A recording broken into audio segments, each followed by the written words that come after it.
திராவிடர் கழக மாநாடுகள் என்றால் ஏதோ கூடி கலைபவை அல்ல. திராவிடர் கழக மாநாட்டின் முடிவுகள் நிகழ்காலத்திற்கு மட்டுமல்ல, எதிர்காலத்திற்குமான கலங்கரை விளக்குகளாக 1929 செங்கற்பட்டு மாநாட்டு தீர்மானங்கள் வந்து இன்றும் பேசுபொருளாக இருக்கிறது.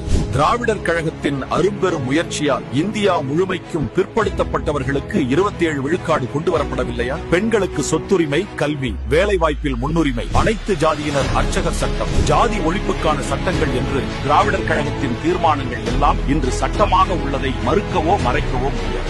ஆனால் இன்று தந்தை பெரியாரா, பேரறிஞர் அண்ணாவா, அன்னை மணியம்மையா, கலைஞர் கருணாநிதி, ஆசிரியர் கி வீரமணி ஆகியோர் பெற்றுத்தந்த உரிமைகளை இன்று நசுக்க பார்க்கிறது ஆரிய பார்ப்பனியம். ஒன்றிய பிஜேபி அரசால் இருபால் மாணவர்களின் கல்விக்கு மிக பெரும் சவால். வேலை வாய்ப்பில் இளைஞர்களை வீழ்த்தும் வெறி கொண்ட சக்தியாக வீறு கொண்டு நிற்கிறது ஒன்றிய பிஜேபி அரசு. சமூக நீதிக்கான சவக்குழியை நாளும் தோண்டிக் கொண்டிருக்கிறது. உயர்ஜாதி ஏழைகளுக்கு இடஒதுக்கீடு என்று தந்திரமாக நுழைவு வாயில்களை பார்ப்பனர்களுக்கு அகல திறந்து விட்டுக் கொண்டிருக்கிறது. இது ஏதோ தமிழ்நாட்டுக்கு மட்டுமல்ல, நாம் வழிகாட்டப் போவது அகில இந்தியாவுக்கான.